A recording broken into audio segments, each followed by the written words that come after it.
เวลาก็ถือว่าบ่ล้นแล้วก็บ่ไหวเนาะน้องหลานเนาะ2-3 เดือนอืม แบบ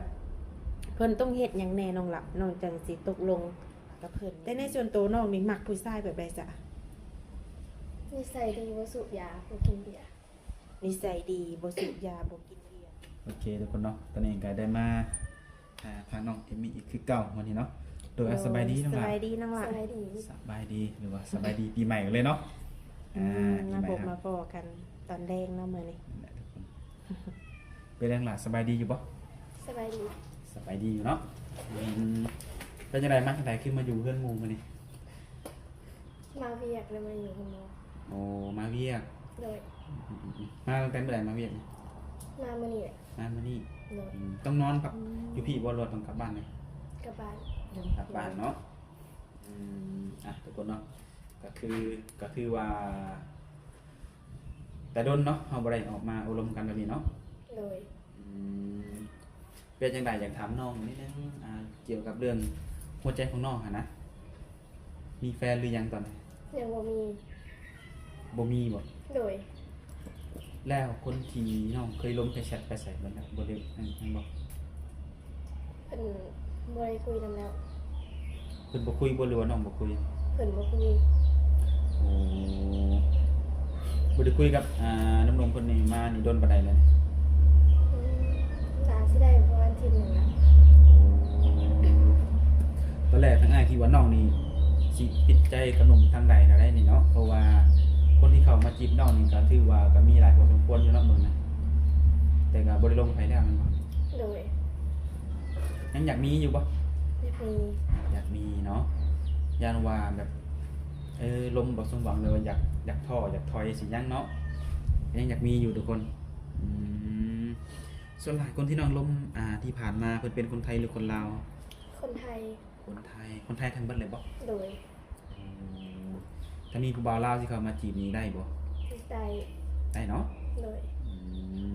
ดูคือมีได้ยินได้แบบมาว่าในปีนี้หรือว่าเดือนนี้ถือก็มันเกิดน้องบ่ โดย มื้อใด มื้อนี้แหละ เอามื้อนี้บ่ โดย อ้าวได้จัดอยู่บ่เลยนี่ บ่ เป็นจังไดนั่นล่ะ บ่อยากจัด บ่อยากจัด โดย ดูทุกคนเนาะก็ถือว่าเฮาแบบยังบ่มีความสะดวกที่จะจัดงานวันเกิดเนาะ โดย ดูอายุจักปีน้องล่ะ 14 ปี เต็ม14 ปีบ่ โดย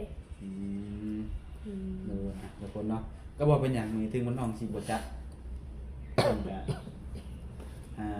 สิว่าผู้ใหญ่ก็ว่าแม่นหรือว่าสิว่าหนุ่มโสดก็แม่นเนาะเพราะว่าเพิ่นก็ยังบ่ทันมีครอบครัวหั้นนะเพิ่นจำได้ที่คลิปก่อนเนาะน้องเว้าในคลิปเนาะที่ว่าวันเกิดน้องนั่นแหละคือรอบที่แล้วเนี่ยเพิ่นซื้อเค้กไปให้เนาะล่วงหน้าบ่ นั่นแหละทุกคนเนาะแต่ก็เพิ่นอาจจะจำวันเกิดผิดบ่หรือว่าซื้อให้เป็นน้ำใจบ่ตอนนั้นก็ยังบ่อันใดทุกคนแต่ว่ามื้อนี้เพิ่นก็ให้ทางทีมงานเฮาเนาะซื้อเครื่องมาให้ทุกคนเนาะมื้อนี้ก็เพราะว่าเห็นว่ายังก็อากาศหนาวเพิ่นก็ผู้ว่าสิซื้ออย่างดีนอกจากเสื้อนะครับผ้าห่มทุกคนเนาะวันนี้เนาะเดี๋ยวสิเอาให้น้องเพิ่นนั่นแหละเสื้อกับผ้าห่มนี่ก็เป็นการแบบเฮาซื้อมาแบบเฮาสุ่มเมาหรือว่าคะมาอะไรทุกคนเนาะก็บ่ได้ให้น้องเพิ่นไปเลือกเองทุกคนเนาะก็บ่ว่าสิถือจะน้องเพิ่นหรือบ่แหละดูเดี๋ยวมอบให้น้องเพิ่นก่อนเนาะครับนี่คือผ้าห่มเนาะ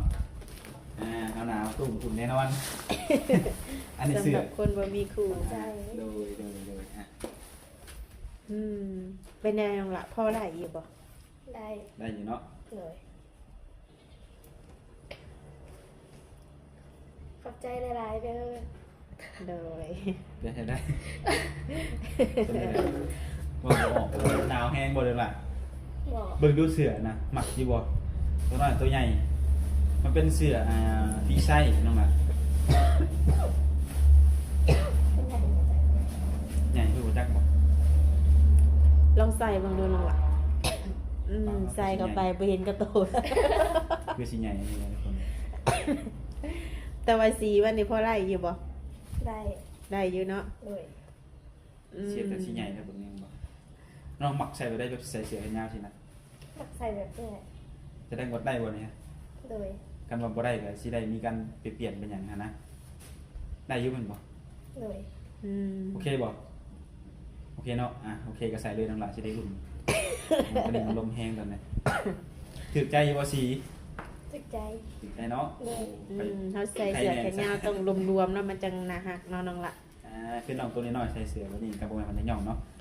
หลายๆคนเนาะผู้สาวที่แบบว่าหุ่นน้อยตัวน้อยมักจะใส่เสื้อใหญ่แล้วก็เสื้อรวมๆเนาะมันสิเฮ็ดให้เฮาแบบดูดีมีความ นี่ก็ตะมุตะมิอิหยังก็เดินนะเดี๋ยวเอานี่เอานี่มาห่มเนาะตัวนี้นะน่าจะอุ่นอยู่แล้วเบิ่งนี่ น้องยังบ่ทันมีครูเลยเพิ่นก็เลยจะจัดผ้าห่มมาให้พอได้นอนกอด โอเคเดี๋ยวเนาะคือว่าแต่ว่าผมนี่สีสันนี่น้องมักอยู่บ่ หมัก ได้อยู่เนาะ โดย คนก็ถือว่าเฮาผู้ซื้อก็สิได้แบบสบายใจ เพราะว่าซื้อมาชาวสวนก็หรือว่าน้องนี่มีเพิ่นก็โอเคถึกใจหรือว่ามักอยู่เนาะคือเฮาก็ฮู้ว่าในความส่วนตัวน้องก็สิมักแบบใดสีใดเนี่ยสไตล์ใดเนาะค่าซื้อมาให้แหละทุกคน ก็คือในปัจจุบันนี้ก็คือน้องยังเป็นสาวโสดอยู่ยังเปิดใจอยู่แม่นบ่ โด อื ย ม เปิดใจนี่น้องล่ะถ้าแบบจังไดผู้ชายอายุ40 50นี่นะมันก็สิเป็นไปได้บ่ที่เขามาจีบน้องนี่นะ ได้ เป็นไปได้ในเรื่องแบบว่าในการแบบว่าเป็นสามีภรรยากันในอนาคตนี่นะน้องสิครับได้เป็นได้อีหลีบ่ ได้ มั่นใจจากเปอร์เซ็นต์น้องล่ะ ลอยเลย 100เลย ถ้าเกิดคือน้องมั่นใจแบบซี่เนาะมีสักคนอายุ65 66 67นี่นะมาจีบน้องแต่ว่าเพิ่นอายุหลายนะเราบ่อยากคุยกับน้องดนนี่นะอยากคุยประมาณสักเดือน2 เดือน 3 เดือนเลยมาหมั่นมาใหม่หมั่นมาขอเนี่ยน้องพร้อมอยู่บ่เอ้า พอ โอเคดีมาน้อง โดย อืม เป็นจังไดคือว่าน้องคือมีความพร้อมว่าที่จะมีสามีเมื่อไหร่ ถ้า เบิ่ มั ง นถ้ามันน่ะพอมีอยู่แต่ถ้าสิแต่งเลยนี่บ่พอ อืมพร้อมมัน พร้อมมันพร้อมหมายพร้อมแบบว่าเฮานี่มีเจ้าของ โดย เนาะถ้าว่าเรื่องการแต่งงานนี่น้องประมาณเท่าไหร่ อืม 1 ปี 2 ปีไป 1 ปี 2 ปีถึงจะสามารถแต่งได้แม่นบ่ โดย แต่ถ้าแต่งแล้วคนยังไปอยู่นํนี่ไปได้บ่ บ่ถูกบ่ ยังบ่มั่นใจบ่ โดย โอ้หรือว่าเรื่องนี้ต้องคุยหรือว่าปรึกษาพ่อกับแม่บ่อืมแต่ถือว่าได้ร่วมกันแล้วเนาะอาทิศหนึ่งเดือนหนึ่ง2 เดือนเนาะต่างคนต่างมั่นใจถ้าว่าเพิ่นย่านเฮานี่แบบว่าจังไดบ่จริงจังกับเพิ่นเนาะให้เพิ่นมามั่นไว้ก็ได้อยู่เนาะอืม โดย ดูทุกคนเนาะก็ถือว่าเฮาก็สิได้พิสูจน์ให้เฮาตัวเฮาเองกันเนาะว่าเฮานี่มีความพร้อมในการที่จะสร้างครอบครัว แต่อาจจะแบบบ่ทันพร้อมแต่งในปีนี้แต่คือว่ายังมีโอกาสว่ามั่นหมายแบบเฮาแบบว่าให้คนในอื่นฮู้เนาะว่าเฮานี่มีแฟนบ่หรือมีคู่หมั่นประมาณนี้เนาะ อืม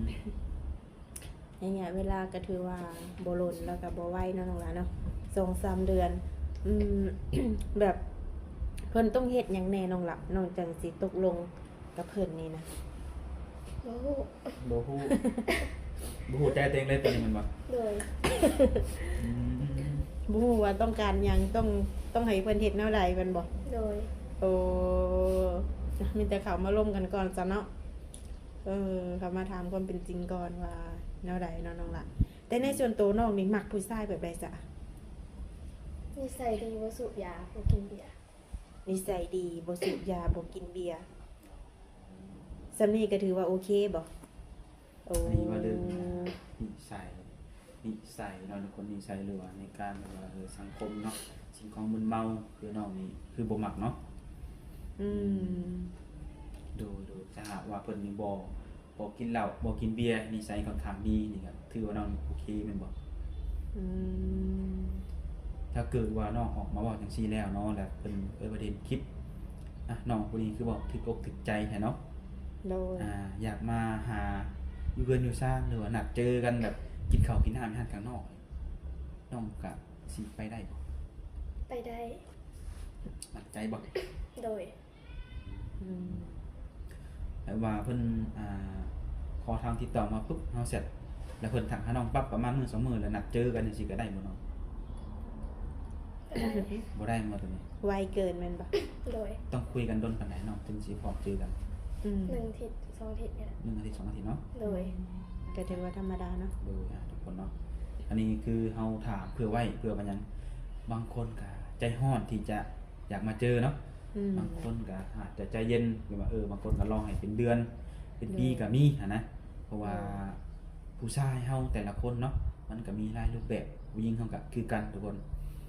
บางคนก็นิสัยตรงกันบางคนก็นิสัยอาจจะแตกต่างกันหันนะ แม่น แต่ว่าในเรื่องการนัดเจอหรือว่า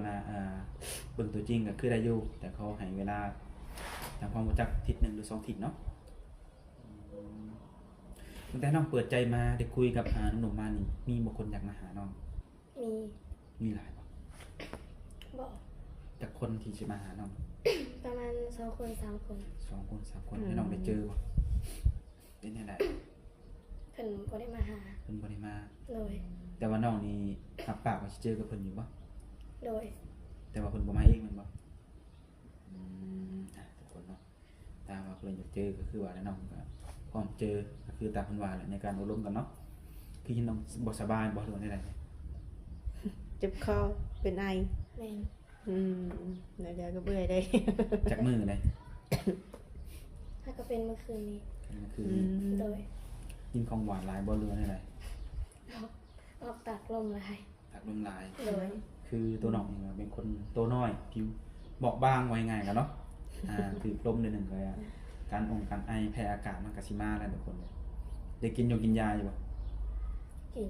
กินอยู่เนาะ โดย ดูจะได้การดูแลสุขภาพนำน้องหลานช่วงนี้เนาะยังมาเฮาก็เป็นโสดบ่มีครูเนี่ยบ่มีใครดูแลเขาได้แบบนี้ในช่วงนี้เฮาก็ต้องดูแลตัวเองก่อน อืมเอาหากูเนาะ แต่ว่าหนุ่มๆก็ยังมีสิทธิ์ทุกคนแม่นบ่อืมทางติดต่ออย่างน้องก็ยังคือเก่าเนาะ โดย บ่มีการเปลี่ยนแปลงเนาะอืมใครที่ว่าอยากอยากลงนั้นน้องเอมมี่ก็แอดไลน์มาเนาะมีไลน์แล้วก็มีแอปบ่ลองลมเบิ่งทุกคนเลยเพื่อว่าเขามกเข้าใจกันเข้าใจกันอาจจะเป็นจูเป็นแฟนในอนาคตก็มีเนาะน้องเนาะคือทั้งน้องก็บ่ได้จำกัดอายุอยู่แล้วเนาะอายุ50นี่โอลมได้เนาะ คือน้องอายุ14 ปีบ่ได้เข้าเรียนแล้วบ่คือน้องออกไปทำงานนี่เป็นระยะเลยช่วงนั้นน้องยาแล้วเป็นไรเนาะ มันเมื่อยปวด มันเมื่อย แต่ว่างานหนักเกิน มือเลย น้องเป็นงานหนึงก็ ตัดเย็บ งานแบบนี้ด้วยความที่ว่าน้องนี่เป็นคนตัวน้อยเนาะแต่ว่าเฮ็ดงานต้องได้ยืมเบิดมือมันบ่ เลย ไปเฮ็ดจากมือได้จากมือน้องไปเฮ็ดนะ ประมาณอาทิตย์1 2 อาทิตย์ ติดมือ2ทีแต่คนให้เงินอยู่บ่